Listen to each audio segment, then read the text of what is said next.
बेरोजगारी मतलब पद्धति का परीक्षण कीजिए। कौन सी पद्धति है आपके यहाँ बेरोजगारी की गणना करने का? तो जो आपने पढ़ा है बेरोजगारी आपके यहाँ कितने प्रकार का है, पद्धति मतलब तरीका कैसे गणना करते हैं, तो आप पढ़ा है आपने वही है मेरे, और कुछ अलग से नहीं। क्यों और अलग से कहीं कुछ आपको मिलेगा भी नहीं, कोई स्पेशल पद्धति और नहीं है, बस यही है जो मैंने आपको बताया है। शहरी, ग्रामीण, फिर शहरी में कितने प्रकार, ग्रामीण में कितने प्रकार, और अन्य कौन कौन से प्रकार, वही सारे हैं बेरोजगारी के। और वो सारी चीज़ें करता है NSSO, उसके बारे में देखिए कि वो क्या क्या करता है, कब रिपोर्ट देता है, कितने वर्षों पे रिपोर्ट देता है, ये सारी चीज़ें, ठीक है। पढ़ लीजिए, अभी बाद में दे देंगे। हाँ, तो देखिए जनगणना में ना बेरोजगारी की गणना नहीं की जाती, ये काम NSSO का है, ये जनगणना का नहीं। जनगणना में हम देखते हैं कितने महिला हैं, कितने पुरुष हैं, लिंगानुपात क्या है, साक्षरता दर क्या है, कहाँ पे कम कहाँ पे ज़्यादा, शहरी जनसंख्या कहाँ कम कहाँ ज़्यादा, कितने धर्मों में कितने लोग हैं, मतलब जनसंख्या कितना, धर्मों का कितना है, और उस किसमें जन्म दर ज़्यादा है, कहाँ पे कम है, कहाँ घनत्व ज़्यादा, कहाँ पे कम है, ऐसी चीज़ें देखते हैं, ठीक ना। वहाँ पे समझ नहीं आ रहा था तो उसको सर्च करके देखे तो मतलब बहुत ये NSSO भी था और एक कोई संस्था और ये जनगणना वाला। हाँ, अब देखिए जब जनगणना आता है ना तो उस आधार पे वो निकालते हैं अनुमान कितनी जनसंख्या में इतने लोग बेरोजगार हैं। जब जनसंख्या के आंकड़े रहेंगे तभी तो प्रकाशित कर पाएगा प्रतिशत, तो उसकी रिपोर्ट लेते हैं और उसके बाद ही प्रकाशित करते हैं, ठीक ना।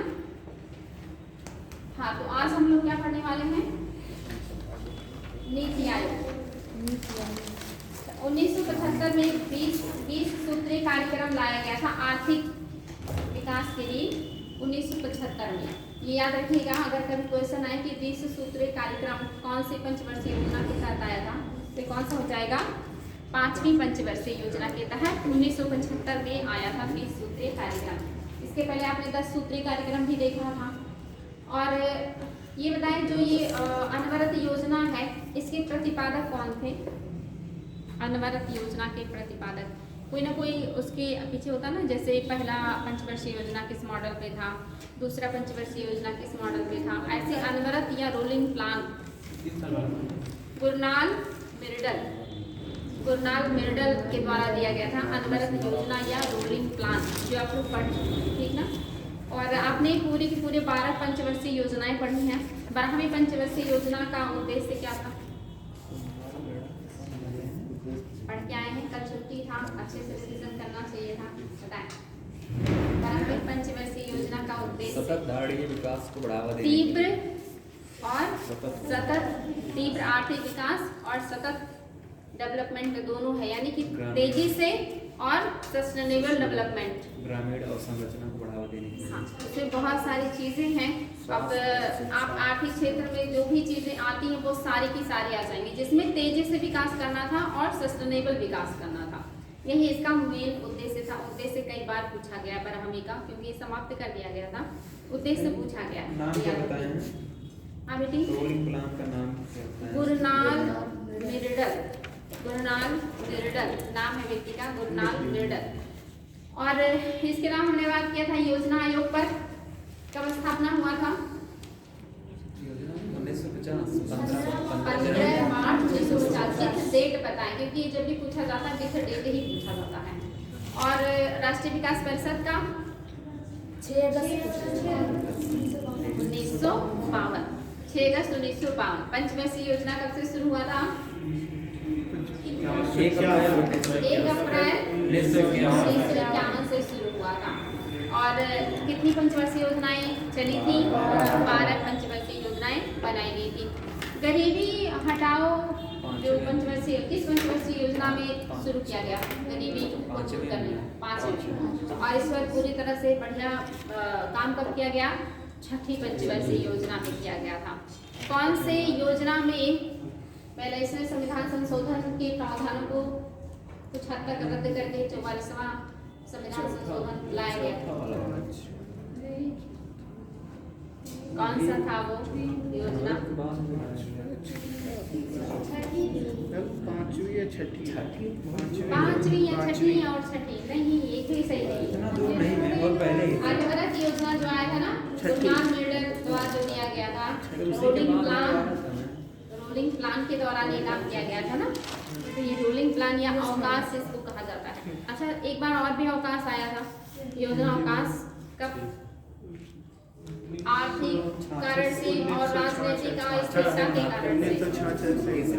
नहीं बेटे, सेकेंड टाइम 90 से 92 आर्थिक अस्थिरता और राजनीतिक अस्थिरता और आर्थिक संकट की वजह से आया था। 90 से 92 में आया था, ये दूसरा अवकाश था। और पहला 3 वर्षों का आया था, ये भी आर्थिक समस्या और मनोबल टूटने की वजह से आया था। तो 2 बार योजना में अवकाश भी आया है, तो ये दोनों याद रखिएगा, इम्पोर्टेंट है। और आपका कौन सी पंचवर्षीय योजना है जिसमें लगभग सभी क्षेत्रों पे काम किया गया था? 8वीं में लगभग सभी क्षेत्रों पर काम किया गया था।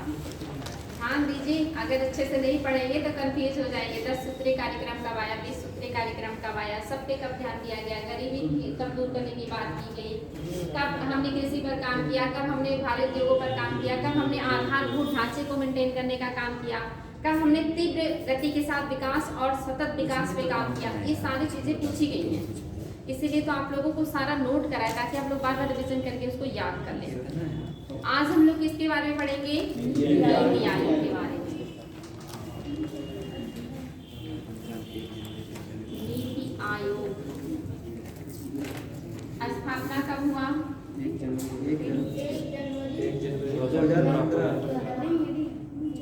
1 जनवरी 2015 को नीति आयोग आया है। कौन से संस्था या संगठन या आयोग को खत्म करके? योजना आयोग, राष्ट्रीय विकास परिषद और नीति आयोग किस प्रकार की संस्थाएं हैं? गैर संवैधानिक या संविधानेतर संस्थाएं हैं। इन तीनों का अध्यक्ष कौन होगा? प्रधानमंत्री। और ऐसे बहुत सारे हैं, इनमें जो सिमिलर आपको देखने को मिलेंगे। जो योजना आयोग के सदस्य थे वो सारे राष्ट्रीय विकास परिषद के थे, प्लस कुछ और भी लोग थे। जो राष्ट्रीय विकास परिषद और योजना आयोग के हैं वो सारे फिर नीति आयोग के हैं, प्लस उसमें और भी ज्यादा है, यानी कि बढ़ती गई संस्था। पहले योजना आयोग, उससे बड़ा राष्ट्रीय विकास परिषद और उससे भी ज्यादा बड़ा आपका नीति आयोग हो गया। तो आज हम लोग नीति आयोग के बारे में पढ़ेंगे। चलिए हेडिंग कर लीजिएगा, नीति आयोग। नीति आयोग नोट कीजिएगा। 1 जनवरी 2015 को भारत सरकार द्वारा 1 जनवरी 2015 को भारत सरकार द्वारा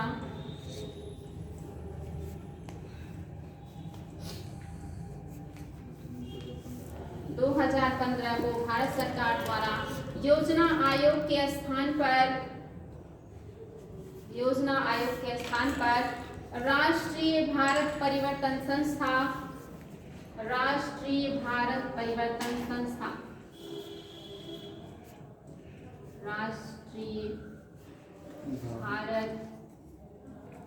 परिवर्तन संस्था इंग्लिश में क्या है? National institution for transforming India की स्थापना। राष्ट्रीय भारत परिवर्तन संस्था आयोग का गठन किया गया। ब्रैकेट में इंग्लिश भी चाहे लिख सकते हैं, वैसे याद है आप लोगों को। आयोग का गठन किया गया। नीति आयोग सरकार के थिंक टैंक के रूप में सेवाएं प्रदान करने के साथ नीति आयोग सरकार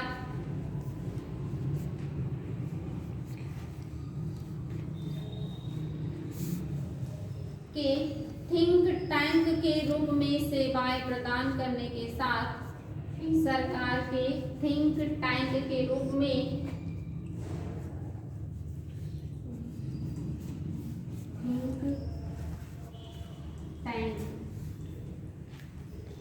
में सेवाएं प्रदान करने के साथ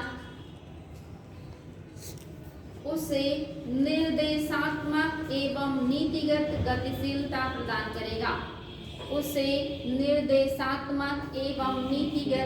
गतिशीलता प्रदान करेगा। उसे निर्देशात्मक तथा नीतिगत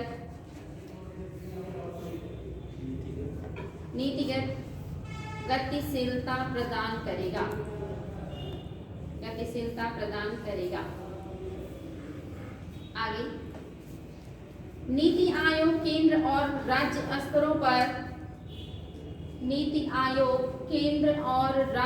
स्तरों पर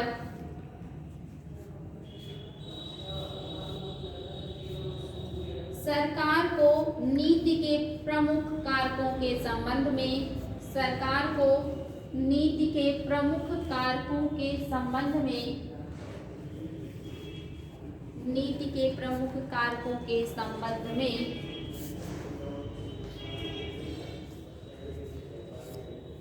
प्रासंगिक, महत्वपूर्ण एवं तकनीकी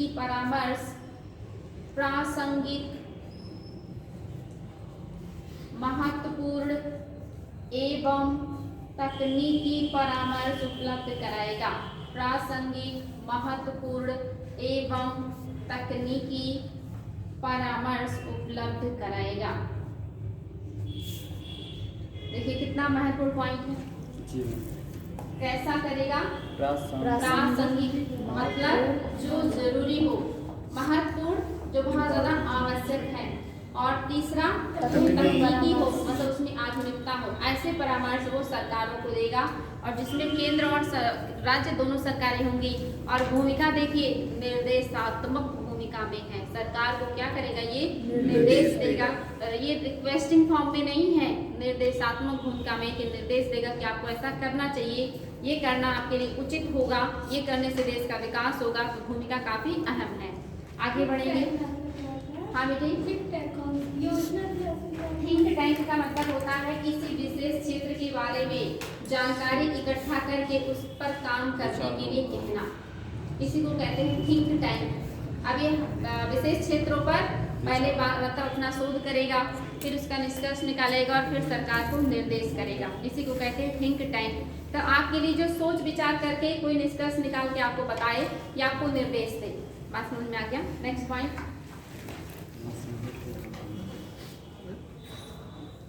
उपलब्ध कराएगा। भारत सरकार के अग्रणी नीतिगत थिंक टैंक के रूप में, भारत सरकार के अग्रणी नीतिगत थिंक टैंक के रूप में, भारत सरकार के अग्रणी मतलब आगे, नीतिगत थिंक टैंक के रूप में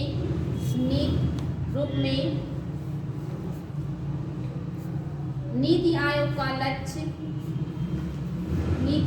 का लक्ष्य इंपॉर्टेंट है। राज्यों की सक्रिय भागीदारी के साथ नीति आयोग का लक्ष्य राज्य की सक्रिय भागीदारी के साथ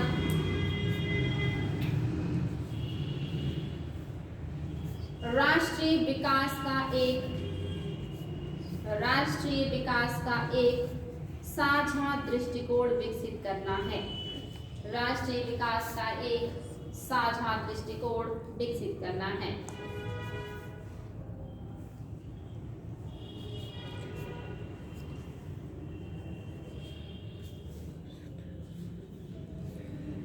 यह संस्था राज्यों के साथ सतत आधार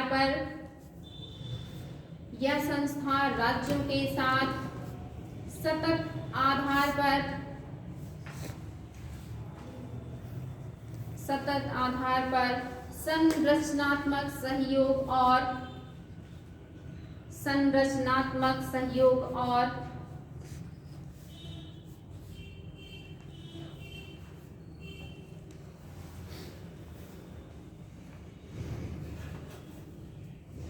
नीतिगत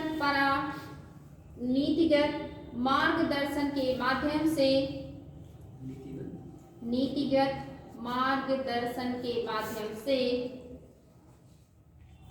सहयोगपूर्ण संघवाद को बढ़ावा देती है।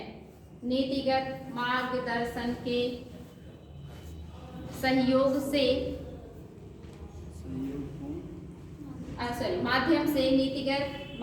के माध्यम से सहयोगपूर्ण संघवाद को बढ़ावा देती है। सहयोगपूर्ण संघवाद को बढ़ावा देती है। संघवाद समझ रहे हैं ना? आपका भारत क्या है?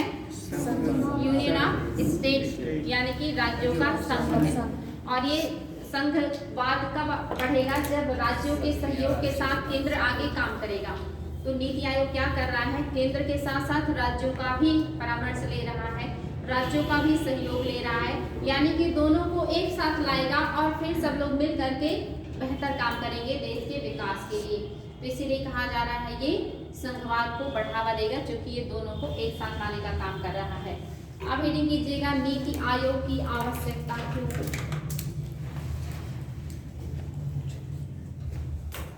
नीति आयोग की आवश्यकता क्यों?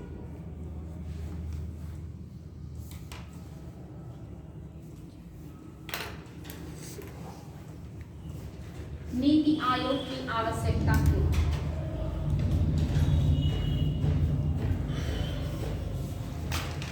नोट कीजिएगा इसमें। पहला पॉइंट, राष्ट्रीय उद्देश्यों को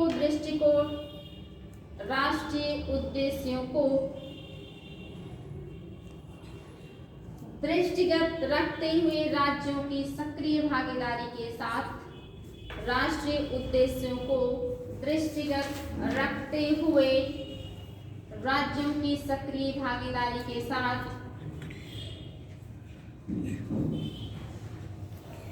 राष्ट्रीय उद्देश्यों को दृष्टिगत रखते हुए राज्यों की सक्रिय भागीदारी के साथ राष्ट्रीय विकास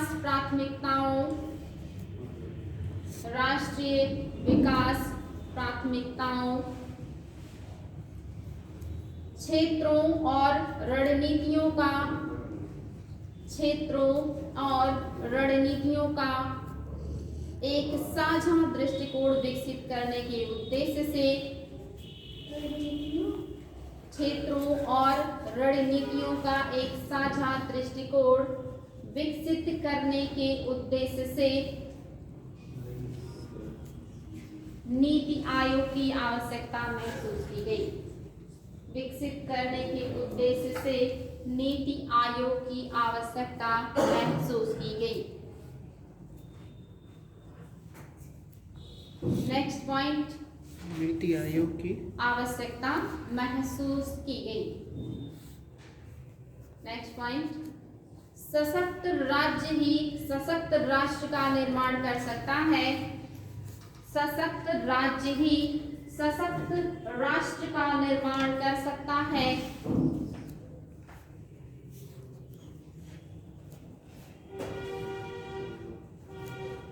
इस तथ्य की महत्ता को स्वीकार करते हुए, इस तथ्य की महत्ता को स्वीकार करते हुए, तथ्य की महत्ता को स्वीकार करते हुए राज्यों के साथ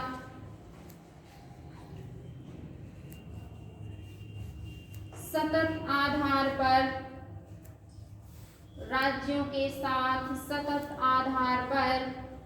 संरचनात्मक सहयोग की पहल, राज्यों के साथ सतत आधार पर संरचनात्मक सहयोग की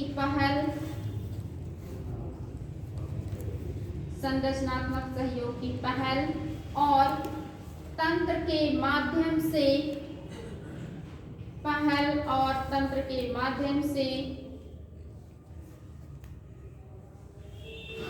सहयोगपूर्ण संघवाद को बढ़ावा देने के उद्देश्य से, सहयोगपूर्ण संघवाद को बढ़ावा देने के उद्देश्य से नीति आयोग का गठन किया गया। सहयोगपूर्ण संघवाद को बढ़ावा देने के उद्देश्य से नीति आयोग का गठन किया गया।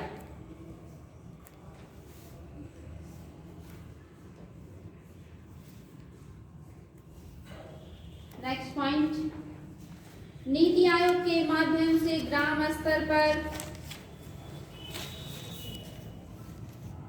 नीति आयोग के माध्यम से ग्राम स्तर पर विश्वसनीय योजना तैयार करने के लिए, नीति आयोग के माध्यम से ग्राम स्तर पर विश्वसनीय योजना तैयार करने के लिए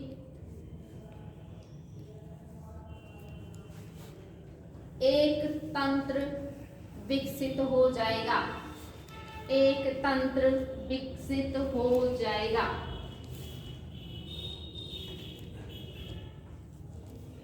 तो अभी तक की बात समझ में आई। नीति आयोग की स्थापना क्यों की गई?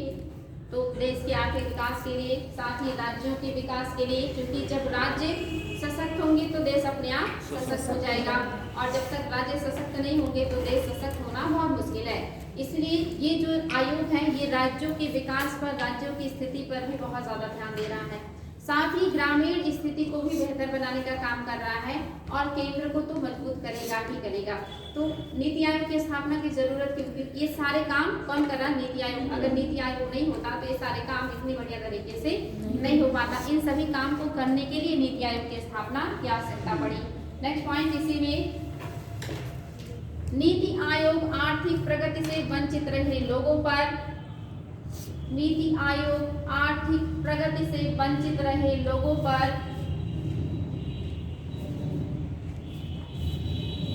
विशेष ध्यान, लोगों पर विशेष ध्यान देगा।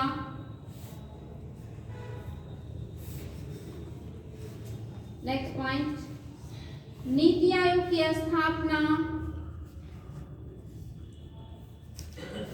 नीति आयोग की स्थापना कर, नीति आयोग की स्थापना कर अंतर्देशीय एवं अंतर्विभागीय मुद्दों के समाधान हेतु, नीति आयोग की स्थापना कर अंतर्देशीय एवं अंतर्विभागीय मुद्दों के समाधान हेतु एक मंच तैयार किया गया है।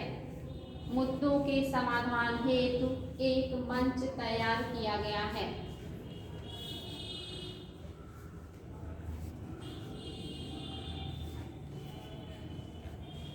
यानी जो आपका नीति आयोग है, ये जितना अंतर्देशीय समस्या होगा, जितना अंतर विभागीय समस्या होगा, उन सभी के लिए एक मंच होगा जहाँ पे लोग अपनी समस्याओं को रख सकते हैं और ये उन सबका समाधान प्रस्तुत करेगा। साथ ही जो आर्थिक रूप से वंचित रह गए लोग हैं, उनके ऊपर भी नीति आयोग काम करेगा। तो महत्वपूर्ण काम है ना, इसकी आवश्यकता क्यों थी? क्योंकि ये सारा काम ये कर रहा है। नेक्स्ट पॉइंट, नीति आयोग के द्वारा रणनीतिक और, नीति आयोग के द्वारा रणनीतिक और दीर्घावधिक नीतियों, नीति आयोग के द्वारा रणनीतिक और दीर्घावधिक नीतियों एवं कार्यक्रमों का ढांचा तैयार किया जा रहा है, एवं कार्यक्रमों का ढांचा तैयार किया जा रहा है।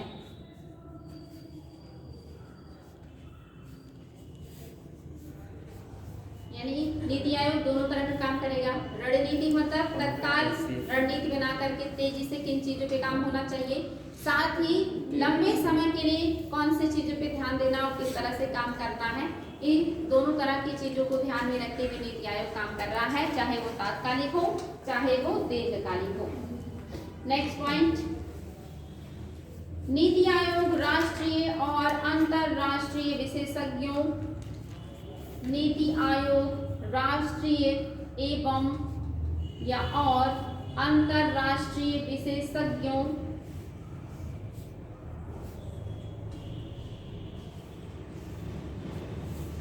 कॉमा प्रैक्टिशनरों, प्रैक्टिस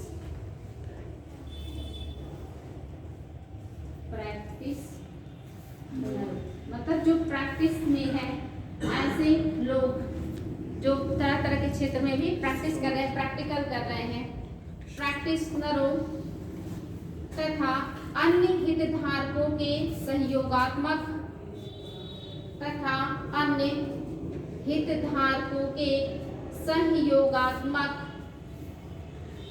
समुदाय के जरिए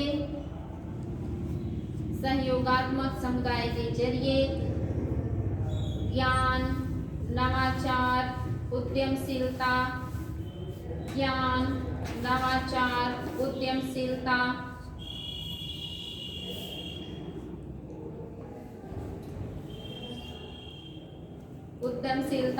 सहायक प्रणाली बनाएगा। ज्ञान, नवाचार, उद्यमशीलता सहायक प्रणाली बनाएगा।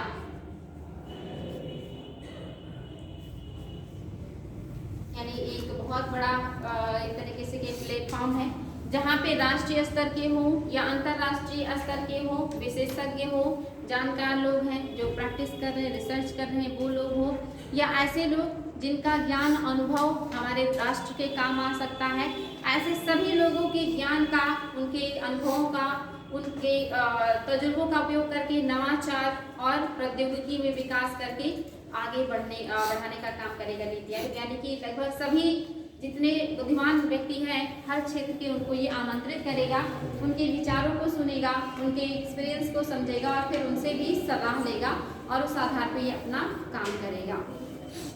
आगे बढ़े, बात समझ में आ रही है? नेक्स्ट पॉइंट, इसके द्वारा कार्यक्रमों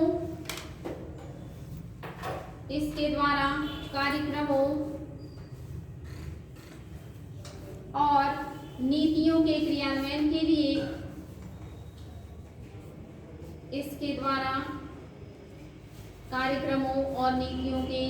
क्रियान्वयन के लिए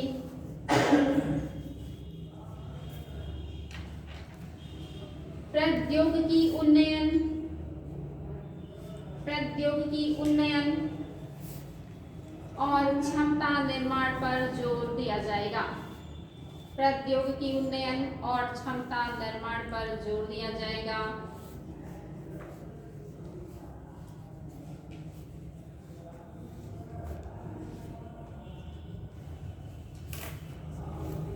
तो ये सारे काम कौन करेगा? नीति आयोग। और इन सभी के जरिए वो देश के विकास के लिए और देश के हर क्षेत्र के लिए बढ़िया काम करने वाला। तो नीति आयोग की स्थापना आवश्यक था, जरूरी था। क्यों जरूरी था? अब बात समझ में आ गया। अगर क्वेश्चन आए कि क्या आवश्यकता थी नीति आयोग की, क्यों आवश्यकता थी नीति आयोग की, क्यों बनाया गया, तो ये सारे पॉइंट्स आप लोग पढ़ के बता सकते हैं। बिल्कुल एकदम अंडरस्टैंडिंग का है, एक एक पॉइंट में केवल समझने वाला, रटने वाला कुछ भी नहीं है कि हर फील्ड का सहयोग लेगा, हर फील्ड पर काम करेगा, हर फील्ड के लिए जो है बेहतर सोचेगा, विचार करेगा, नई प्रौद्योगिकी लेकर के आएगा। नवाचार मतलब नया नया जो आचरण होता है, नई नई जो जरूरतें हैं, नई नई चीज़ों का जो आवश्यकता है वो भी लेकर के आएगा। साथ ही ज्ञान, कौशल, उद्यमता, इन सभी के ऊपर ध्यान देगा। और हर क्षेत्र में, ग्रामीण क्षेत्र हो, राज्य स्तरीय हो, राष्ट्रीय स्तर का हो, या बेरोजगारी हो, या जो गरीब लोग हैं वो हो, सबके ऊपर ये काम करने वाला है नीति आयोग, और काम कर भी रहा है। अब रीडिंग कीजिएगा। अच्छा ये बताएं, योजना आयोग और नीति आयोग में अंतर लिखवा दें या रहने दें? यही सब नहीं समझ में आ जाएगा ना? यानी कि ये थोड़ा ब्रॉड स्तर पे है, वो थोड़ा शॉर्ट या छोटे स्तर पे था, तो समझ जाएंगे ना, लिखवाने की आवश्यकता नहीं है। ठीक है, अब रीडिंग कीजिएगा। नीति आयोग की संरचना, नीति आयोग की संरचना।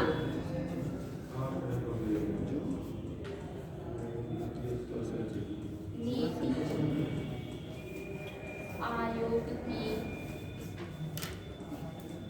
संरचना, नीति आयोग की संरचना।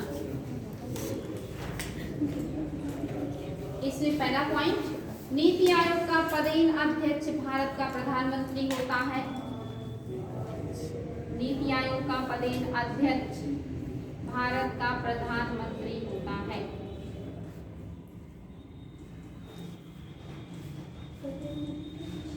पदेन अध्यक्ष भारत का प्रधानमंत्री होता है। नेक्स्ट पॉइंट, गवर्निंग काउंसिल में सभी राज्यों के मुख्यमंत्री, गवर्निंग काउंसिल में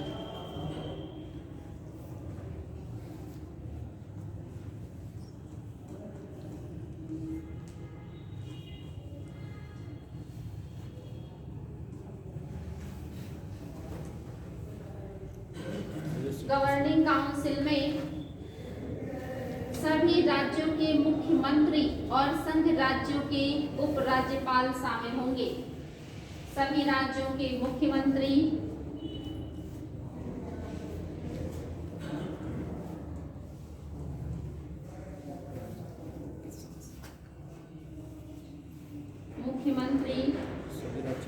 और संघ राज्यों के या केंद्र शासित प्रदेशों के संघ राज्य क्षेत्रों के उपराज्यपाल शामिल होंगे और संघ राज्य क्षेत्रों के उपराज्यपाल शामिल होंगे।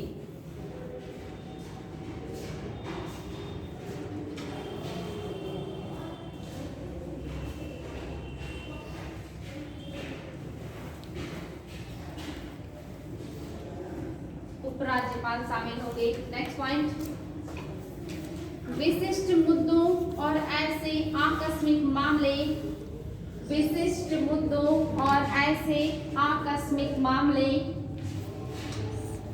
विशिष्ट मुद्दों और ऐसे आकस्मिक मामले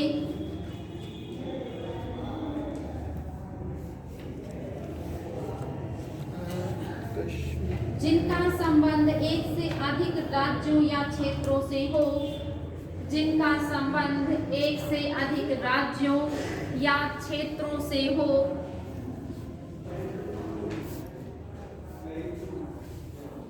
एक से अधिक राज्यों या क्षेत्रों से हो, को देखने के लिए क्षेत्रीय परिषदें गठित की जाएंगी, को देखने के लिए क्षेत्रीय परिषदें गठित की जाएंगी, को देखने के लिए क्षेत्रीय परिषदें गठित की जाएंगी।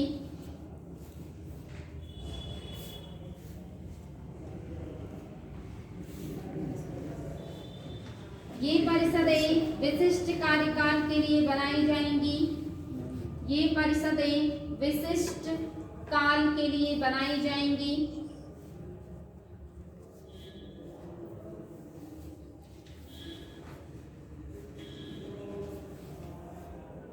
विशिष्ट काल के लिए या कार्यकाल के लिए बनाई जाएंगी। भारत में प्रधानमंत्री, भारत के प्रधानमंत्री के निर्देश पर,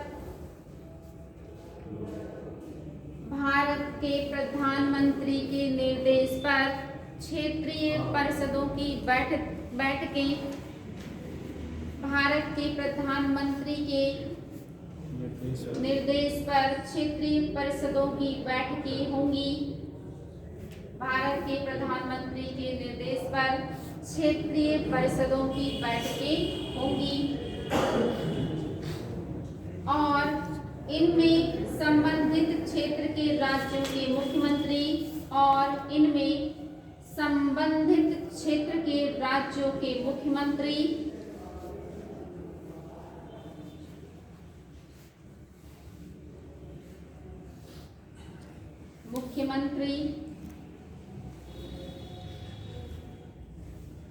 और संघ राज्य क्षेत्रों के उपराज्यपाल शामिल होंगे और संघ राज्य क्षेत्रों के उपराज्यपाल शामिल होंगे।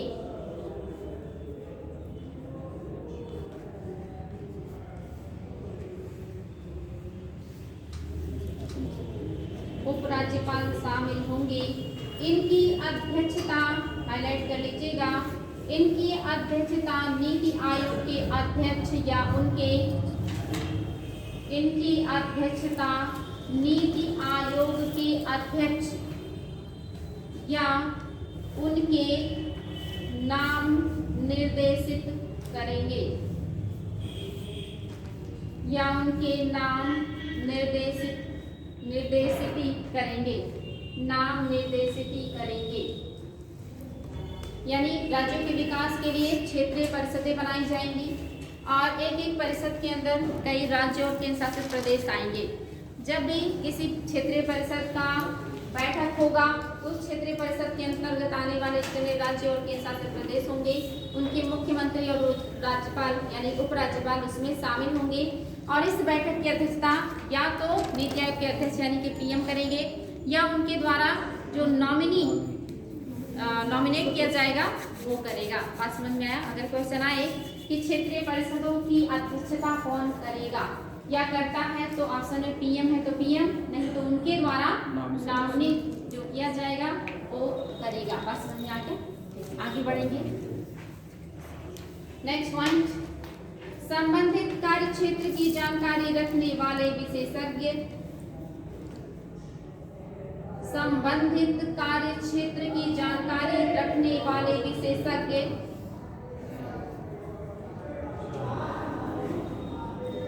और कार्यरत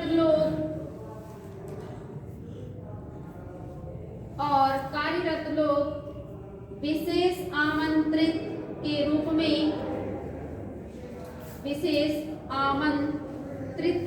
में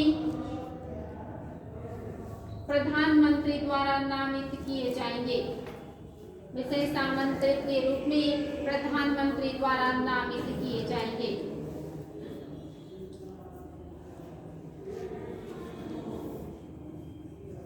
यानी कि अलग अलग क्षेत्रों में जो विशेषज्ञ हैं, जैसे कोई रिसर्च के क्षेत्र का हो या शिक्षा के क्षेत्र से हो या प्रौद्योगिकी के क्षेत्र से हो, उस क्षेत्र के जो जानकार विशेषज्ञ लोग होंगे उनको बुलाया जाएगा विशेष परामर्श के लिए, विशेष जानकारी के लिए। और इनको नामित कौन करेंगे? प्रधानमंत्री जी नामित करेंगे कि कौन किस क्षेत्र से आएगा, यहाँ की बैठक में शामिल होगा और अपनी बातों को रखेगा या बताएगा। नेक्स्ट पॉइंट, सचिवालय का गठन आवश्यकता के अनुसार किया जाएगा। सचिवालय का गठन आवश्यकता के अनुसार किया जाएगा।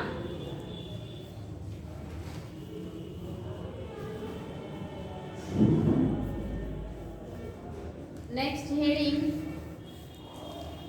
नीति आयोग का पूर्णकालिक संगठनात्मक स्वरूप। नीति आयोग का पूर्णकालिक, हाँ बेटी हेडिंग, नीति आयोग का पूर्णकालिक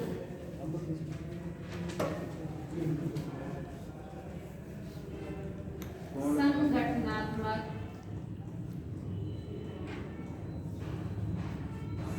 स्वरूप। नीति आयोग का पूर्णकालिक संगठनात्मक स्वरूप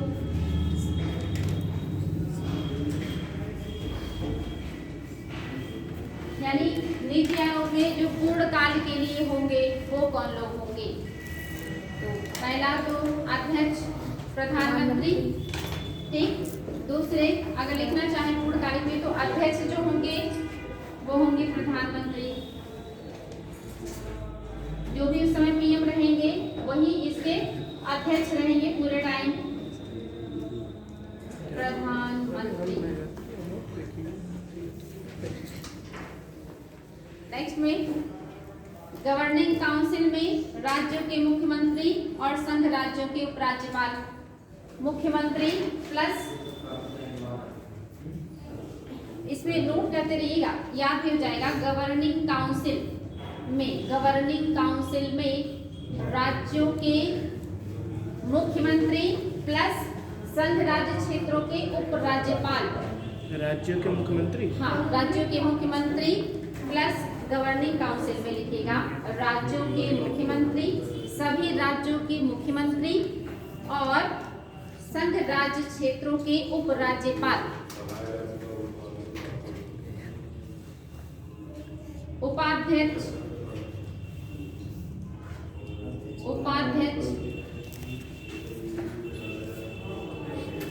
लिखिएगा प्रधानमंत्री द्वारा नियुक्त।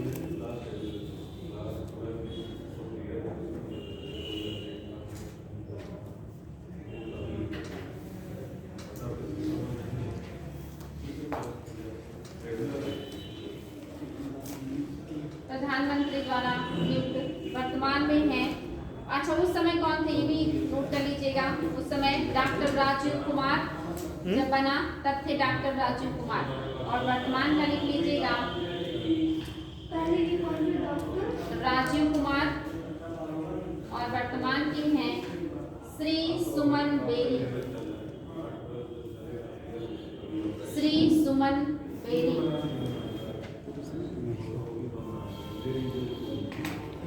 जो है टाइटल है। नेक्स्ट पॉइंट, पूर्णकालिक सदस्य। पूर्णकालिक सदस्य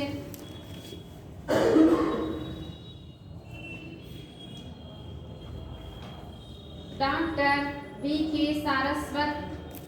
वर्तमान में डॉक्टर बी के सारस्वत, ये नोट कर लीजिए बेटी, वर्तमान में अपडेट कर देंगे। डॉक्टर बी के Saraswat, comma professor Ramesh Chandra. Doctor B के Saraswat, comma professor Ramesh Chandra, comma हाँ Ramesh Chandra, comma doctor B के पाल।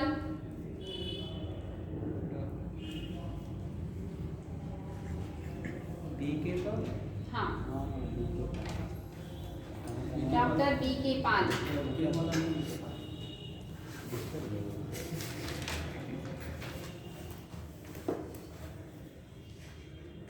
नेक्स्ट हेडिंग, पदेन सदस्य। हाँ सदस्य किया जब तक नहीं किया जाएगा तब तक किए रहेंगे। हाँ, अभी इस हिसाब से तो यही है कि पूर्णकालिक मतलब जब तक मैम वही 65 शायद 65। हाँ, जैसे मतलब नहीं, ये नहीं है कि एक उम्र होता है ना 60-65 ये मैम डिस्टर्ब हो रहा है। यानी कि जो एक बार नियुक्त हो गए, जैसे टीचर्स होते हैं ना, नियुक्त हो जाते हैं तो 60 साल 62 साल जो उम्र होती है तब तक। ऐसे ही सुप्रीम कोर्ट के अगर न्यायाधीश हैं तो 65 साल, उच्च न्यायालय के हैं तो 62 साल, ऐसे पूर्णकालिक मतलब पूरे समय के लिए। नेक्स्ट, पदेन सदस्य। पदेन सदस्य, हाँ उसी में बेटे जो लिख रहे हैं आप उसी में पदेन सदस्य। इसमें लिखिएगा अमित शाह। अमित शाह, वही गृह मंत्री, वही गृह मंत्री। अभी नाम केवल लिखिए, वो क्या है ये आप लोग देख लीजिएगा। फिलहाल वो पूर्णकालिक पदेन सदस्य कौन है? अमित शाह, कॉमा राजनाथ सिंह। राजनाथ सिंह, निर्मला सीतारमन। निर्मला सीतारमन, शिवराज सिंह चौहान। कृषि मंत्री। शिवराज सिंह चौहान। नेक्स्ट, मुख्य कार्यकारी अधिकारी सीईओ। कार्यकारी अधिकारी इंग्लिश में सीईओ। कभी कभी इंग्लिश में पूछ लेगा सीईओ कौन है वर्तमान में नीति आयोग के। नहीं, वर्तमान में कौन है, अभी चेंज हो गए हैं। B R Subramaniam. BR Subramaniam. वही मैम वाई बी, अच्छा बी आर सुब्रमण्यम। सुब्रमण्यम। हाँ, सुब्रमण्यम लिख पाएंगे? जी मैम लिख लेंगे। हाँ, ठीक है। सुब्रमण्यम, ठीक है। नेक्स्ट पॉइंट में लिखिएगा। तो देखिए ये है पूर्ण मतलब जो ज्यादातर बने रहते हैं लंबे समय तक, ये हैं इनके सदस्य तरीके से कि मेंबर्स। नेक्स्ट, नोट करके लिखिएगा। नोट करके, उसी में नोट करके लिखिएगा। नोट, हाँ नोट। पदेन सदस्य केंद्रीय मंत्री परिषद से अधिकतम। पदेन सदस्य केंद्रीय मंत्री परिषद से अधिकतम 4 सदस्य प्रधानमंत्री द्वारा नामित होंगे। 4 सदस्य प्रधानमंत्री द्वारा नामित होंगे।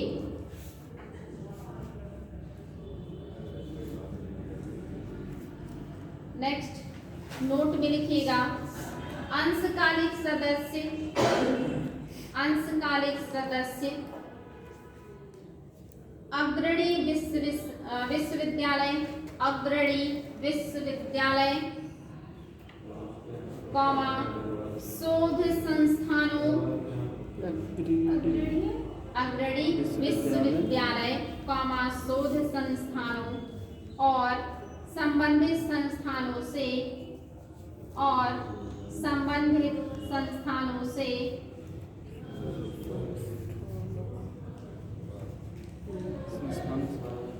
अधिकतम दो पदेन सदस्य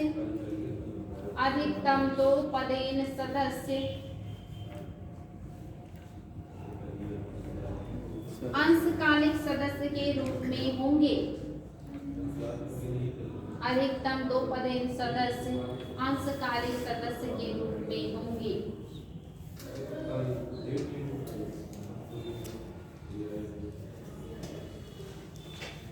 बात समझ में आया?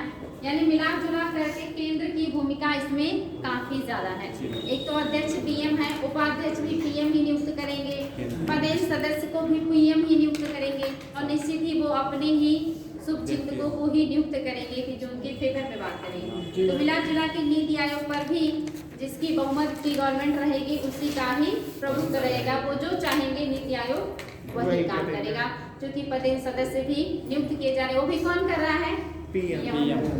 परिषदों की अध्यक्षता कौन कर रहा है? पीएम। तो हाँ चले तो पीएम ही पीएम छाए हुए हैं। तो नीति आयोग काम तो बहुत अच्छा करेगी और बहुत अच्छे काम के लिए इसको बनाया गया है, लेकिन इनडायरेक्ट वे में कंट्रोल में है वो सरकार के, और कौन से सरकार के? जिसकी बहुमत होगी। बात समझ में आ गया ना? तो यहाँ भी सरकार ही हावी है, हर जगह सरकार हावी है। जहाँ भी कहिए, सुप्रीम कोर्ट कहिए, उच्च न्यायालय कहिए, क्योंकि जो नियुक्ति की प्रक्रिया है उसमें संसद का हस्तक्षेप है, और जहाँ संसद आएगी वहाँ पे प्रधानमंत्री ऑटोमेटिक आ जाएंगे। और अगर प्रधानमंत्री पावरफुल है यानी कि पूर्ण बहुमत में है, तो फिर वो जिसे चाहे उसे सुप्रीम कोर्ट का न्यायाधीश बनाए और जिसको चाहे उसको हटाए। यानी कि अगर सरकार बहुमत में है तो सोचिए कितनी पावरफुल है। भारत की हर संस्था, चाहे वो आपका RBI हो, चाहे वो आपका नीति आयोग हो, चाहे वो आपका सुप्रीम कोर्ट हो, चाहे कोई भी क्षेत्र हो, हर जगह उसका दबदबा है। फिर तो समझ लीजिए कि हर संस्था सरकार के हाथ में है। तो बात समझ में आ गई? चलिए आगे बढ़ेंगे। नीति आयोग के उद्देश्य, ऑब्जेक्टिव्स ऑफ नीति आयोग के उद्देश्य, नीति आयोग के उद्देश्य, objectives of NITI Aayog. First point, राष्ट्रीय उद्देश्यों को ध्यान में रखते हुए, राष्ट्रीय उद्देश्यों को ध्यान में रखते हुए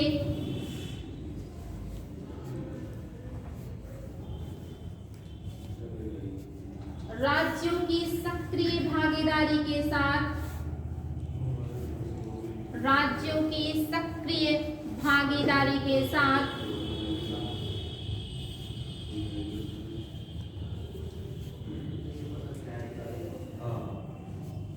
राष्ट्रीय विकास प्राथमिकताओं,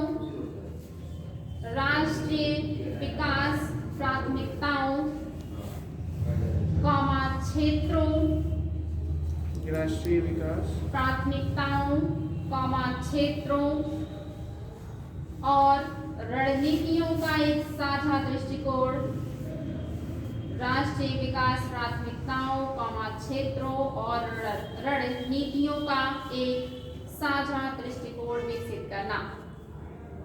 प्राथमिकताओं, क्षेत्रों और रणनीतियों का एक साझा दृष्टिकोण विकसित करना। नेक्स्ट पॉइंट, सशक्त राज्य से सशक्त राष्ट्र का निर्माण, सशक्त राज्य से सशक्त राष्ट्र का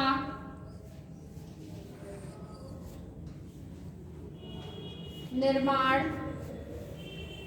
सहयोगपूर्ण संघवाद को बढ़ावा देना। सशक्त राज्य से सशक्त राष्ट्र का निर्माण, सहयोगपूर्ण संघवाद को बढ़ावा देना। देखिए नीति आयोग की आवश्यकता क्यों, इसमें मैंने ये सारी चीजें लिखवा दी और डिटेल में, तो मैं एक पॉइंट नहीं लिखवा रही हूँ कि उद्देश्य ही क्या है, आवश्यकता ही जननी होती है ना, तो आविष्कार का, तो यहाँ पे किस उद्देश्य से बनाया गया है, वही उसकी आवश्यकता भी है और वही उसका उद्देश्य है, यानी कि जैसे जरूरत होती है वही उद्देश्य बन जाता है। तो जो जरूरत में लिखवा है वही उद्देश्य में और शॉर्ट फॉर्म में, तो नहीं लिखवा रहे हैं, इतना समझ गए आप लोग। हेडिंग कीजिएगा, नीति आयोग का 3 वर्षीय कार्य एजेंडा, नीति आयोग का 3 वर्षीय कार्य एजेंडा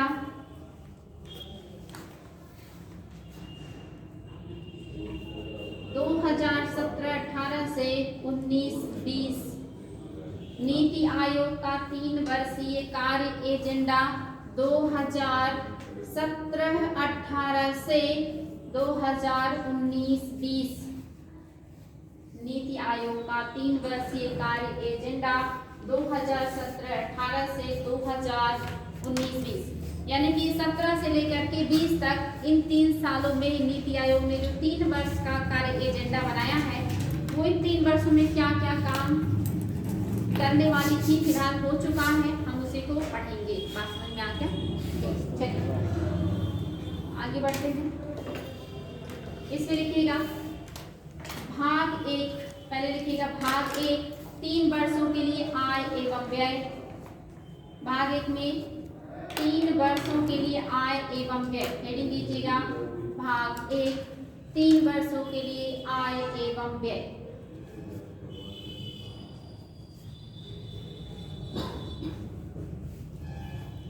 ये हेडिंग है पूरा। हाँ, भाग 1 3 वर्षों के लिए आय एवं व्यय, यानी कि भाग 1 में हम पढ़ेंगे कि 3 वर्षों में नीति आयोग कहाँ कहाँ से पैसा प्राप्त करेगी और कहाँ कहाँ वो खर्चा करेगी, तो 3 वर्षों के लिए आय एवं व्यय। इसमें फिर से मैं आपको बस ऐसे ही हेडिंग ही समझाते चले जाऊंगी, नोट नहीं कराऊंगी। हेडिंग कीजिएगा समग्र खर्च आवंटन,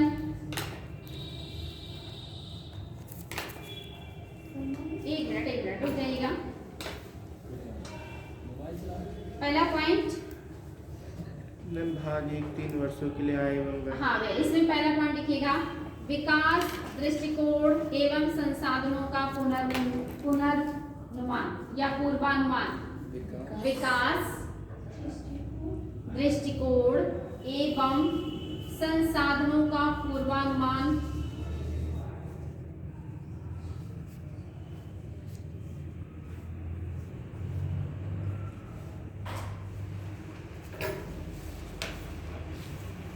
यानी यहाँ पे क्या करेंगे, विकास कैसा होगा, दृष्टिकोण विकास का, साथ ही हमारे पास संसाधन कितने हैं उसका पहले ये अनुमान लगाएंगे। अब इसके बारे में डिटेल है जो मैं आपको नहीं लिखवा रही हूँ क्योंकि ये सारी चीजें आंकड़े बदलते रहते हैं। नेक्स्ट पॉइंट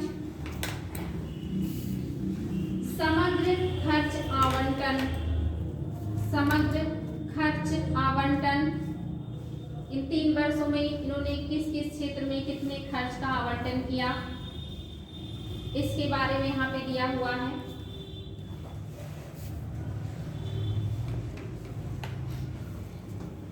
जिसमें इन्होंने विकासात्मक और गैर विकासात्मक दोनों तरह के चीजों पर 3 सालों में जो व्यय किए हैं उसके बारे में है, तो फिलहाल वो पुराना हो चुका है, उसको भी हम नहीं देखेंगे। नेक्स्ट क्षेत्रवार किया जाने वाला व्यय आवंटन, क्षेत्रवार किया जाने वाला व्यय आवंटन, क्षेत्रवार किया जाने वाला व्यय आवंटन।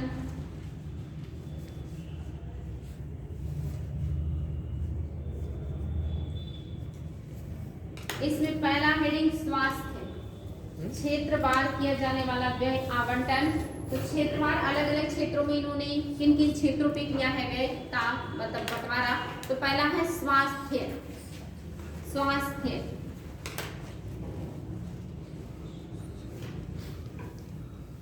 मतलब इन्होंने स्वास्थ्य के विकास के लिए क्या क्या काम किया है इन 3 वर्षों में उस पर है। अब जैसे अभी तो आप लोगों को सिर्फ समझना है क्योंकि ये डाटा पुराने हो चुके हैं, अगर मैं इस डाटा को लिखाऊंगी इसका कोई मतलब नहीं क्योंकि ये 2020 तक के हैं।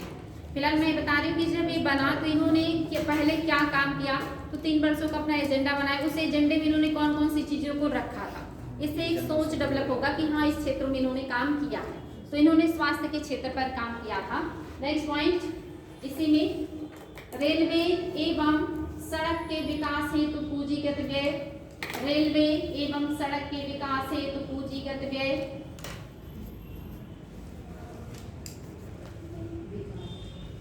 रेलवे एवं सड़क के विकास हेतु पूंजीगत व्यय, यानी कि इन 3 वर्षों में इन्होंने रेलवे के विकास में कितना पैसा लगाया, इन्होंने सड़क के निर्माण में कितना पैसा लगाया। आपने देखा होगा काफी तेजी से सड़कें हमारे यहाँ बनी हैं और रेलवे के ट्रैक वगैरह भी बिछाए गए हैं, तो इस पर इन्होंने कितना व्यय किया, ये किया है। नेक्स्ट पॉइंट, कृषि क्षेत्र एवं ग्रामीण विकास, कृषि क्षेत्र एवं ग्रामीण विकास,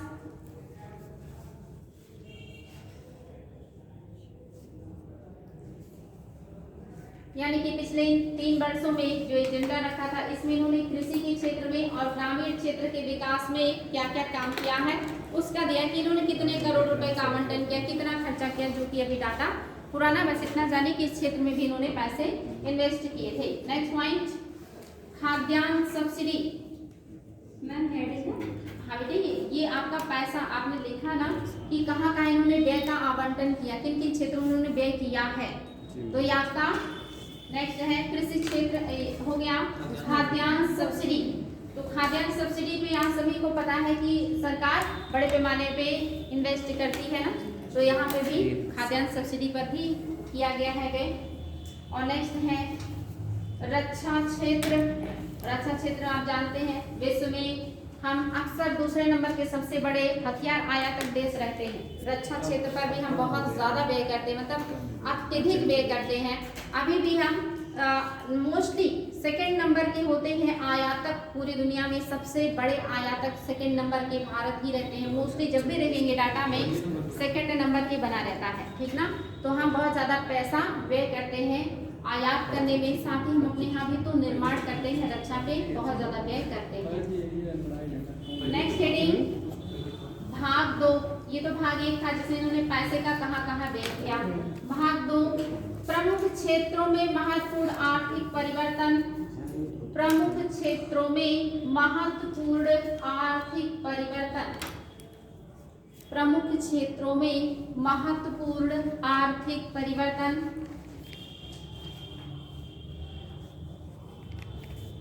इसमें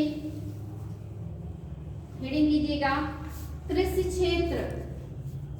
कृषि क्षेत्र में पहला हेडिंग किसानों की आय को दोगुना करना।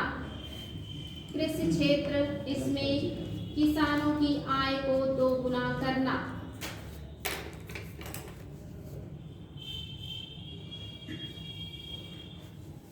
आपने सुना भी होगा कि सरकार ने कहा था कि 2022-23 तक हम किसानों की आय को दोगुना कर देंगे, तो कृषि क्षेत्र में किसानों की आय को दोगुना करना भी इस एजेंडे में शामिल था। दूसरा पॉइंट, विपणन व्यवस्था में सुधार। विपणन व्यवस्था में सुधार। मैम विपणन व्यवस्था होता है, विपणन व्यवस्था बेटे पढ़ा चुके हैं आप, लेट से आए हैं। विपणन व्यवस्था का मतलब होता है उत्पादन से लेके उपभोक्ता तक पहुंचने का जो प्रोसेस है, इसी को विपणन व्यवस्था कहते हैं। इसके लिए आपने पढ़ा भी होगा ई-नाम, इलेक्ट्रॉनिक पोर्टल, फिर अलग अलग मंडियों का मोल भाव देखना और फिर अपने वहाँ फायदे के हिसाब से बेचना, सब पढ़ा चुकी हूँ आप लोगों को।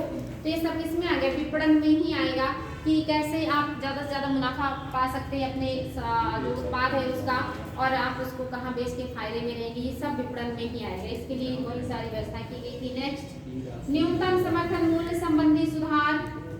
न्यूनतम समर्थन मूल्य संबंधी सुधार। न्यूनतम समर्थन मूल्य संबंधी सुधार, एमएसपी संबंधी सुधार।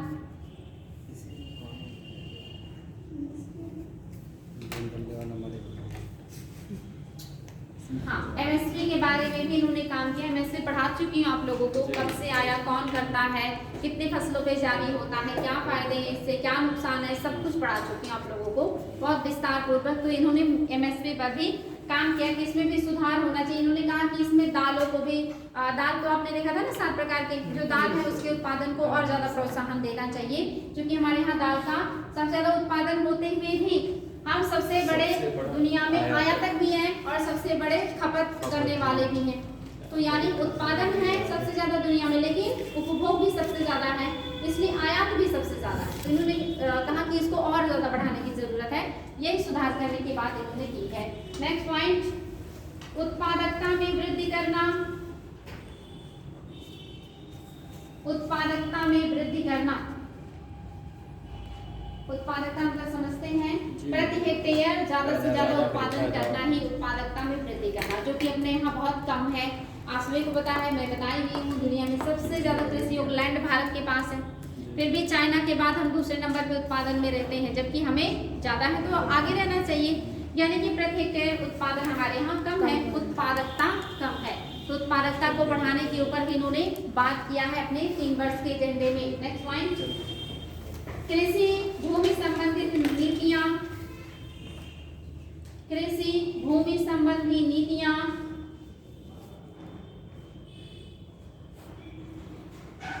उसी में पॉइंट करके, मतलब उसी में आगे पट्टा कानून एवं भूमि का रिकॉर्ड, ब्रैकेट में पट्टा कानून एवं भूमि का रिकॉर्ड, पट्टा कानून एवं भूमि का रिकॉर्ड।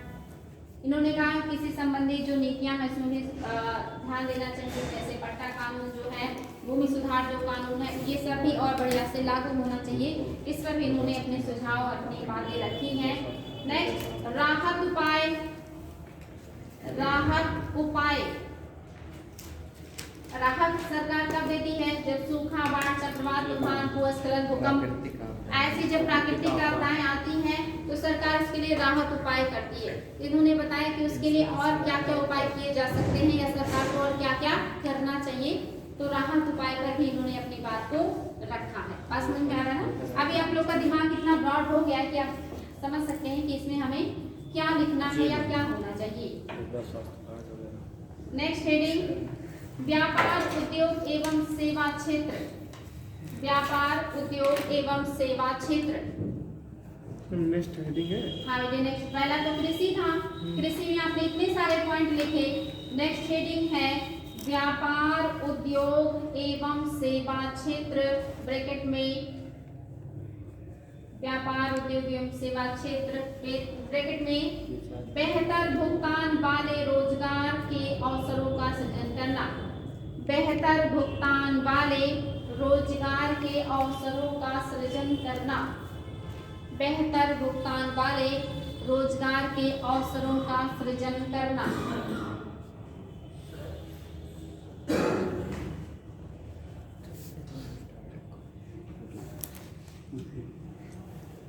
नेक्स्ट पॉइंट, विशिष्ट विनिर्माण क्षेत्र में की जाने वाली कार्यवाही। नेक्स्ट हेडिंग, विशिष्ट विनिर्माण क्षेत्र में की जाने वाली कार्यवाही, मतलब इन्होंने विशिष्ट विनिर्माण क्षेत्र में क्या क्या काम किया है। विशिष्ट विनिर्माण क्षेत्र में की जाने वाली कार्यवाही।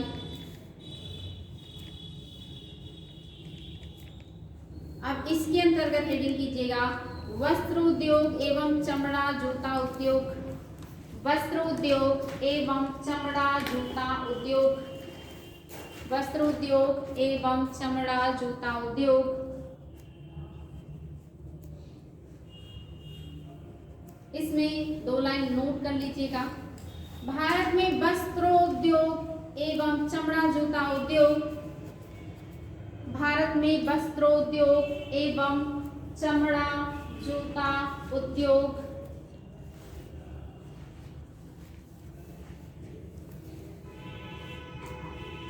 मुख्यतः श्रम आधारित उद्योग हैं। मुख्यतया श्रम आधारित उद्योग हैं। श्रम आधारित समझ रहे हैं? जी मैम। क्या है बताइए? श्रम आधारित, पूंजी आधारित, जिसमें ज्यादा लोग श्रमिकों की संख्या, मशीनें कम यूज होती हैं। Very good. ऐसे उद्योग जिसमें मशीनों की कम उपयोग हो और आदमियों से ज्यादा काम लिया जाए, मजदूर ज्यादा लगते हैं, उसे श्रम आधारित उद्योग कहते हैं। और जिसमें मशीनों से ज्यादा काम लिया जाता है उसे पूंजी आधारित उद्योग कहते हैं। तो आपका वस्त्र उद्योग और जूते चप्पल जो चमड़े के बनते हैं ये श्रम आधारित है, यानी कि इसमें ज्यादा लोगों की जरूरत होती है, यानी कि ये रोजगार का ज्यादा सृजन करते हैं। तो ऐसे उद्योगों को बढ़ावा देना हमारे लिए बढ़िया है, क्योंकि हमारे पास जनसंख्या बहुत है, युवा जनसंख्या युवा जनसंख्या बहुत है। नोट कीजिएगा। श्रम आधारित उद्योग है। इन क्षेत्रों में महिलाओं को भी रोजगार प्रदान करने की अपार संभावनाएं हैं। इन क्षेत्रों में महिलाओं को भी रोजगार प्रदान करने की अपार संभावनाएं हैं। इन उद्योग में या इस उद्योग में महिलाओं को भी रोजगार प्रदान करने की अपार संभावनाएं हैं।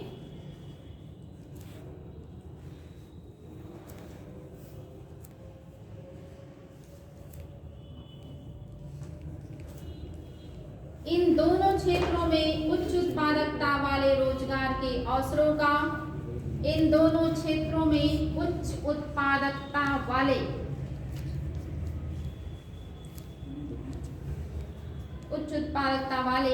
रोजगार के अवसरों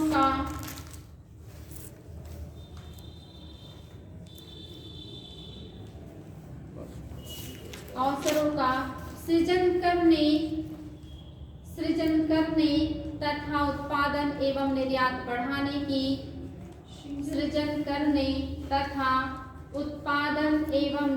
बढ़ाने की क्षमता विद्यमान है।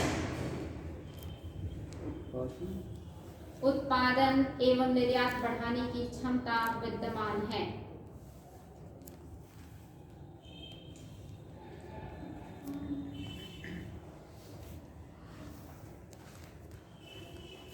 बात समझ में आया?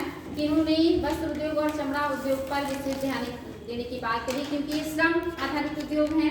इससे महिलाओं को भी बड़े पैमाने पर रोजगार दिया जा सकता है। अगर उत्पादन बढ़ेगा तो इसका निर्यात बढ़ा करके हम ज़्यादा से ज़्यादा पैसे कमा सकते हैं और साथ ही अपने हर लोगों को बड़े पैमाने पर रोजगार दे सकते हैं।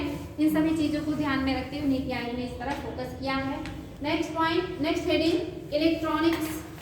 ये भी निर्माण है ना, इलेक्ट्रॉनिक्स।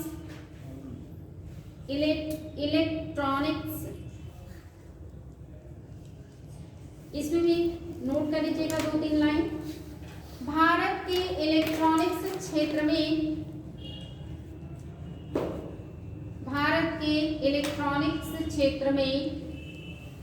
नवोन्मेष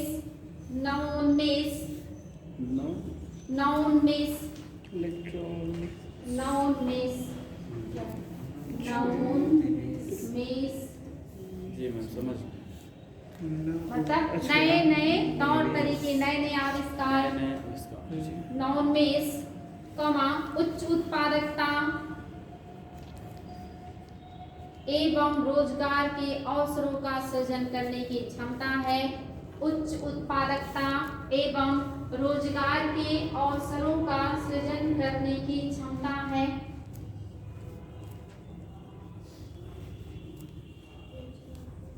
उत्पादकता एवं रोजगार के अवसरों का सृजन करने की क्षमता है।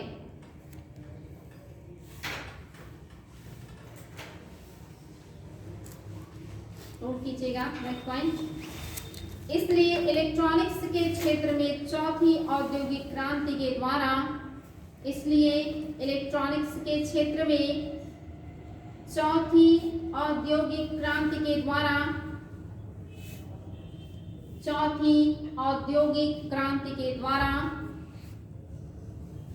इलेक्ट्रॉनिक्स उत्पादन को बढ़ाने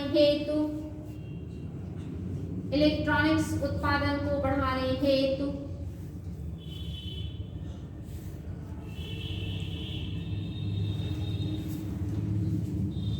प्रभावी रणनीति बनाई जानी चाहिए।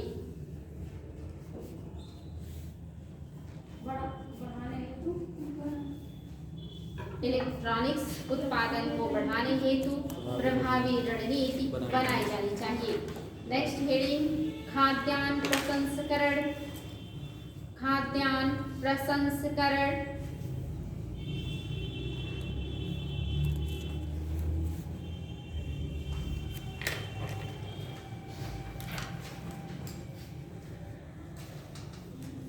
ये तो मैं आप लोगों को बहुत अच्छे से पढ़ा चुकी हूँ। फूड प्रोसेसिंग, कि इसका मेन क्या, इसके तहत मेगा फूड पार्क योजना और बहुत सारी चीजें लाई गई है ना। प्रसंस्करण ज्यादा से ज्यादा जो खाद्यान्न है उनका प्रसंस्करण करके आर्थिक विकास करना, उनके मूल्य में वृद्धि करना, निर्यात करना, ज्यादा से ज्यादा पैसे अर्जित करना, किसानों को उचित मूल्य देना, रोजगार का सृजन करना, देश का विकास करना, इन सभी चीजों को ध्यान में रखते हुए फूड प्रोसेसिंग किया जाता है। और उसमें बहुत सारी चीजें मैं आपको बहुत डिटेल में पढ़ाती हूँ, अब मुझे लगता है वो दोबारा लिखाने की आवश्यकता नहीं है। तो फूड प्रोसेसिंग पे भी इन्होंने काम किया है। नेक्स्ट हेडिंग, रत्न एवं आभूषण। रत्न एवं आभूषण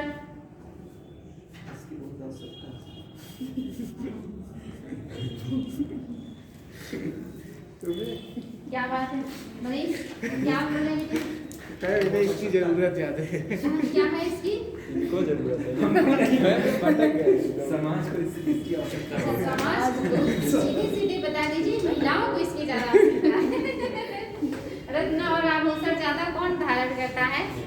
फीमेल्स करती हैं। तो ज्यादातर उन्हीं की वजह से तो रत्न और आभूषण का मार्केट चलता है। अगर वो पहनना छोड़ दे तो फिर बंद हो जाए। तो हमारे देश में बड़े पैमाने पे रत्न और आभूषण का उत्पादन किया जाता है।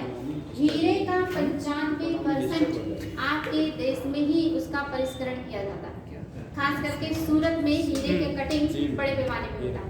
अब यहाँ से विदेशों को निर्यात किया जाता है, वहाँ पे वो ज्वेलरी का रूप दे करके फिर और देशों में बेचते हैं। लेकिन परिष्करण का काम बड़े पैमाने पे आपके भारत में किया जाता है। तो क्या नोट कराओ? नहीं, समझ रहे हैं ना? समाज में देख के समझ जाएंगे। आप हेडिंग कर लीजिएगा।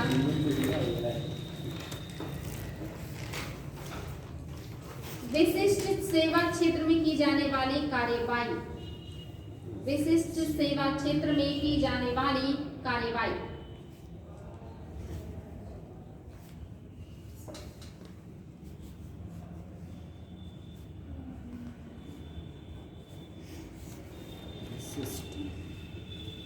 इतना तो आपको पता है कि सेवा क्षेत्र ही सबसे ज्यादा आप यहाँ मतलब जीडीपी में योगदान दे रहा है और बड़े पैमाने पे लोगों को रोजगार भी दे रहा है। इसलिए सेवा क्षेत्र पर भी हमें ध्यान देने की जरूरत है। और सेवा क्षेत्र में बहुत सारी चीजें आती हैं, जैसे पर्यटन आता है और संचार, जितनी वित्तीय संस्थाएं हैं वो सारे आ जाएंगे। रिटेल, जो आपके रियल एस्टेट मतलब जिसमें संपत्तियों की खरीद बिक्री होती है, इस तरह के जितने होटल, रेस्तरां, दूरसंचार, जितने भी सब हैं आपके सेवा क्षेत्र में आ जाते हैं। तो सेवा क्षेत्र पर भी नीति आयोग ने क्या किया है? ध्यान आकर्षित किया। यानी कि नीति आयोग ने कृषि क्षेत्र पर भी ध्यान आकर्षित किया, उद्योग क्षेत्र पर भी किया है, सेवा क्षेत्र पर भी किया। और इकोनॉमी में ये 3 क्षेत्र ही होते हैं जिसको हम पढ़ते हैं। इसी के अंतर्गत सारे समाहित हो जाते हैं। तो इसमें इन्होंने ध्यान दिया। तो भाग 1 आपने पढ़ा जिसमें व्यय को पढ़ा, भाग 2 जिसमें इन्होंने विभिन्न क्षेत्रों पे काम किया। अब भाग 3 क्षेत्रीय विकास। भाग 3 क्षेत्रीय विकास।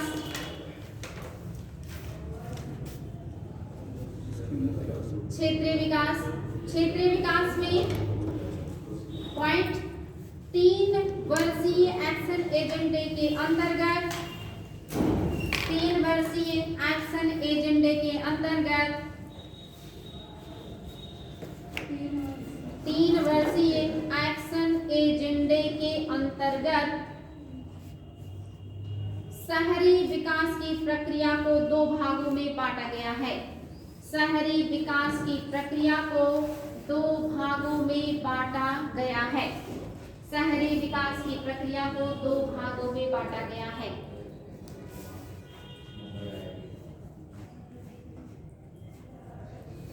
अब हेडिंग कीजिएगा, ये 2 भाग कौन कौन से? तो पहले भाग में पहले से शुरू किए गए प्रोग्राम। पहले से शुरू किए गए प्रोग्राम।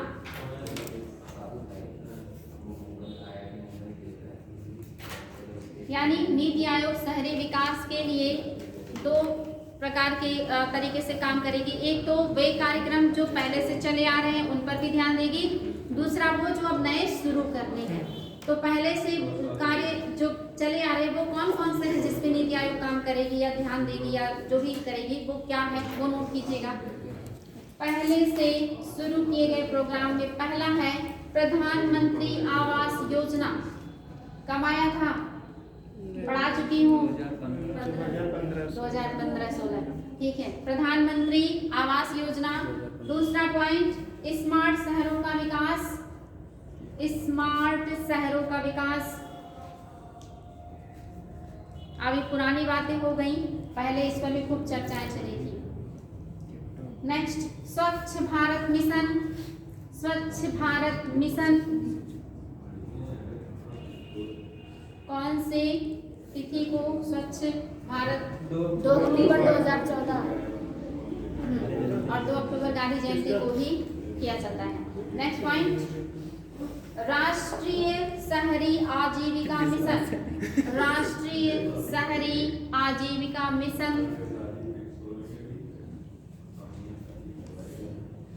नेक्स्ट, अमृत योजना भी आया था। अमृत योजना। इसका फुल फॉर्म, अमृत का फुल फॉर्म कल मुझे बताइएगा आप लोग। फुल फॉर्म भी आ चुका है, अमृत का फुल फॉर्म भी आ चुका है, तो कल इसका फुल फॉर्म बताइएगा। वाटर से रिलेटेड है ना? शहरी क्षेत्रों के विकास से है। अब इसके बारे में मुझे बताइएगा कि क्या है ये। ठीक।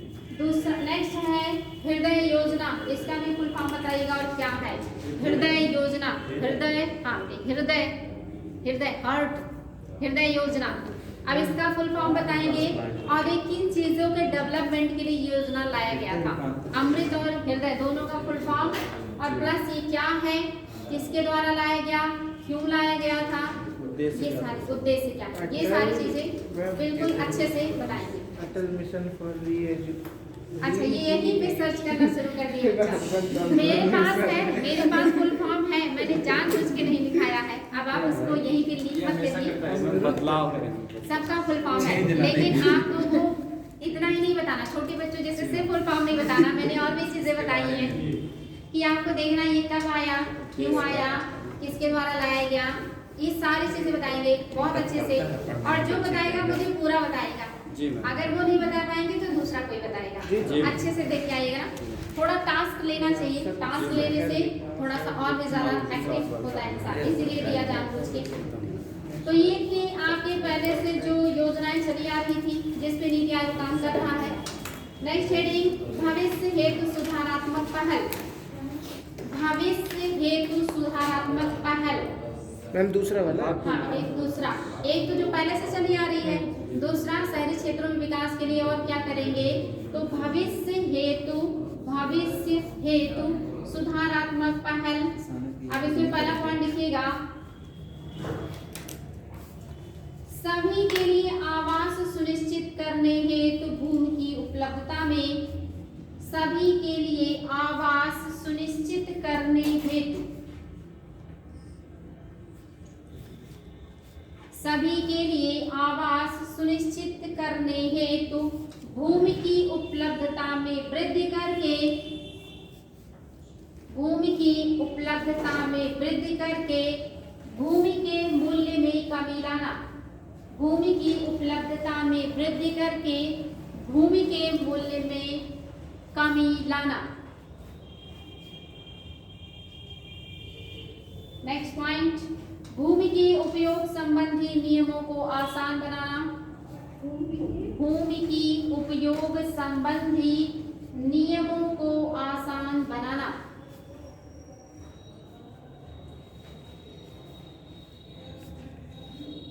नेक्स्ट पॉइंट, बंजर एवं अनुपयुक्त भूमि के विकास पर बल देना, बंजर एवं अनुपयुक्त भूमि के विकास पर बल देना, बंजर एवं अनुपयुक्त भूमि के विकास पर बल देना।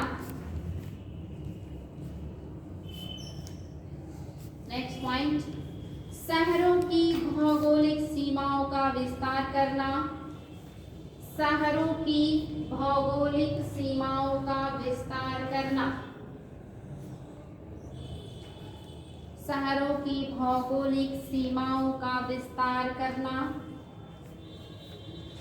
नेक्स्ट पॉइंट, किराया नियंत्रण अधिनियम में सुधार करना, किराया नियंत्रण अधिनियम में सुधार करना,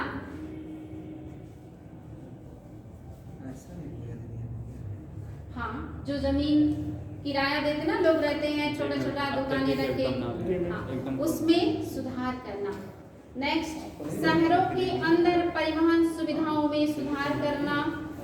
शहरों के अंदर परिवहन सुविधाओं में सुधार करना।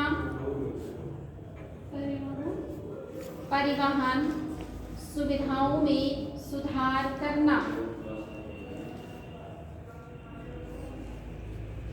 नेक्स्ट, कचरा प्रबंधन पर ध्यान देना इत्यादि। कचरा प्रबंधन पर ध्यान देना इत्यादि।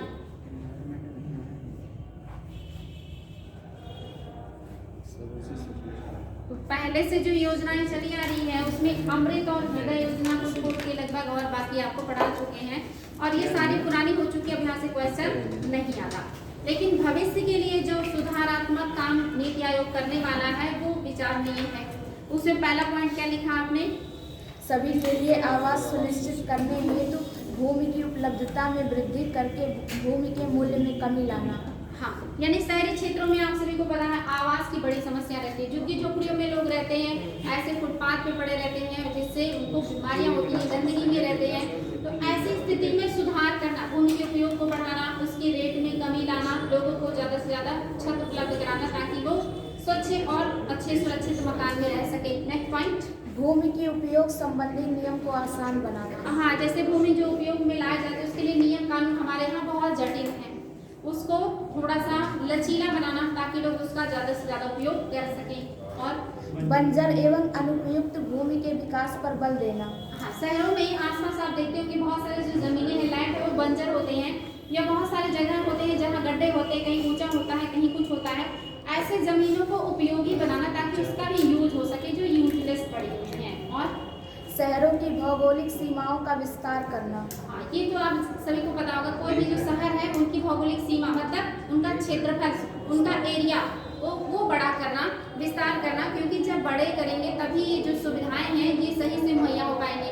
जो पहले से बस वो काफी कंजेस्टेड है, जैसे पुरानी दिल्ली काफी कंजेस्टेड है, लेकिन नई दिल्ली को आप देखेंगे तो यहाँ पे रोड का, नालियों का, हर चीजों का बढ़िया से व्यवस्था किया गया है।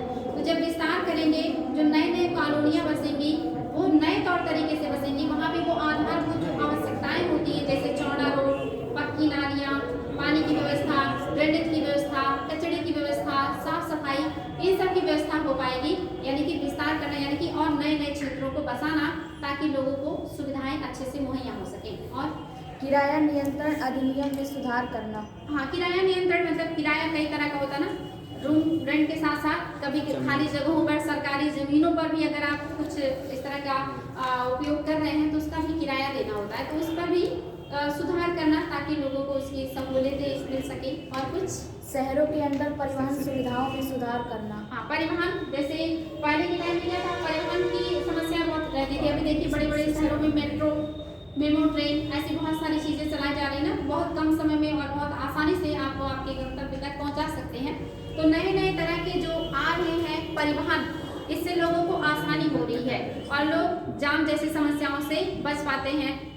मतलब लाइन के अंदर से भी बनाए जाते हैं, ऊपर से भी बनाए जाते हैं। ये सारी सुधार करना कैसे होंगे जब ये नए नए तरीके लाए जाएंगे। तो और कुछ बचा? कचरा प्रबंधन पर ध्यान। ये तो बहुत समस्या की बात है। हर शहर के बाहर आप देखते होंगे कचरे का टीला जमा हो जाता है, हर चाहे छोटा हो या बड़ा हो, शहर के बाहर बहुत ज्यादा कचरा इकट्ठा होता है जहाँ से बदबू आता है और जो पर्यावरण, मिट्टी, जल सबको प्रदूषित करता है। तो ऐसे कचरों का प्रबंधन करना, जैसे कचरे, गीले कचरे को अलग करना, सूखे कचरे को अलग करना, फिर उसको कैसे रिसाइकल करना, इन सब का अगर प्रबंधन नहीं होगा तो ये सारी समस्याएं दूर नहीं होने वाली और ये शहरों की सबसे बड़ी समस्या। तो इसका भी प्रबंधन करना, ये भी नीति आयोग ने अपने भविष्य के एजेंडे में रखा हुआ है। कल हम देखेंगे, अभी तो आपने शहरी क्षेत्र का देखा, कल हम ग्रामीण क्षेत्र में नीति आयोग क्या करेगा वो देखेंगे।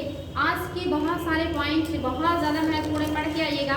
कोई पॉइंट अगर नहीं समझ में आएगा तो क्वेश्चन पूछिएगा और जो काम दिया गया है उसको भी पूरा करके आइएगा।